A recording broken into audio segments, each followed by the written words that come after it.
Banyaknya kasus-kasus COVID-19 yang dengan tingkat kematian yang masih cukup banyak ya, itu biasanya penderita COVID yang mengalami pemburukan sampai mengalami kematian, kebanyakan memiliki penyakit-penyakit komorbid seperti misalnya penyakit jantung, asma, diabetes mellitus.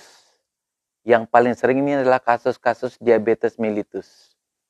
Nah, korelasi bagaimana seorang menderita diabetes dan bisa menimbulkan tingkat kematian karena COVID itu lebih tinggi pada diabetes. Karena ketika seseorang menderita diabetes, itu sebenarnya yang terjadi adalah gangguan metabolisme yang ditandai dengan produksi insulin yang kurang. Jadi seseorang jika dikatakan sudah diabetes, sebenarnya organ pankreasnya mulai mengalami kerusakan. Organ pankreas ini yang memproduksi insulin.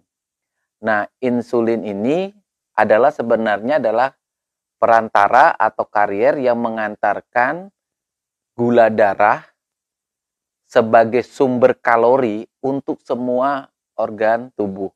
Sehingga seorang penderita diabetes yang tidak terkontrol, biasanya itu ditandai dengan rasa nyeri pada kaki, kadang-kadang luka pada kaki yang kadang-kadang disebut dengan gula basah, atau ada tanda-tanda seperti misalnya gangguan penglihatan, kemudian mata mulai kabur, katarak ya. Ada bahkan penyakit gangguan pada jantung yang sebenarnya disebabkan karena intake atau kecukupan kalori yang bersumber dari gula darah itu tidak tercukupi karena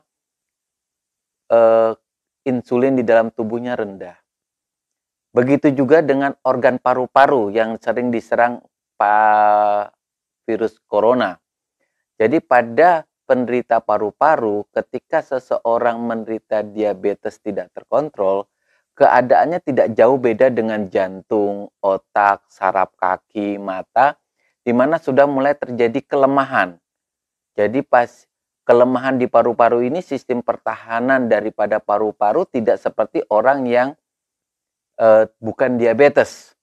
Sehingga ketika seseorang mengalami atau terinfeksi COVID, kebetulan dia menderita diabetes, kebetulan juga selama ini pengendalian gula darahnya tidak baik ya. Dibuktikan dengan misalnya HbA1c yang cukup tinggi.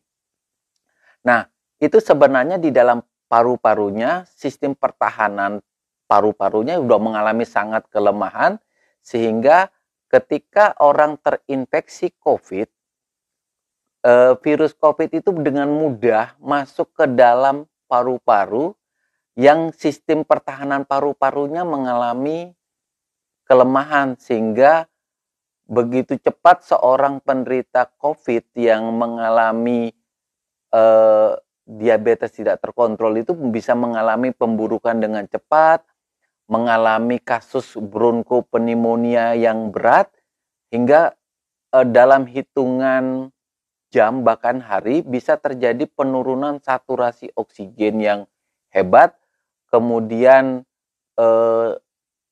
sesak napas yang luar biasa yang bisa mengakibatkan kematian pada pasien-pasien COVID. Sehingga teman-teman,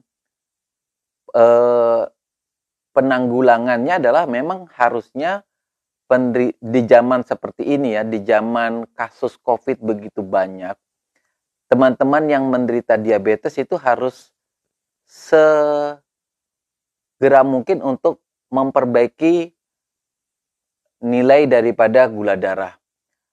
Supaya kita dianggap berisiko rendah terhadap kematian karena diabetesnya, maka kita harus usahakan capaian HbA1c kita itu mencapai nilai di bawah 7 ya.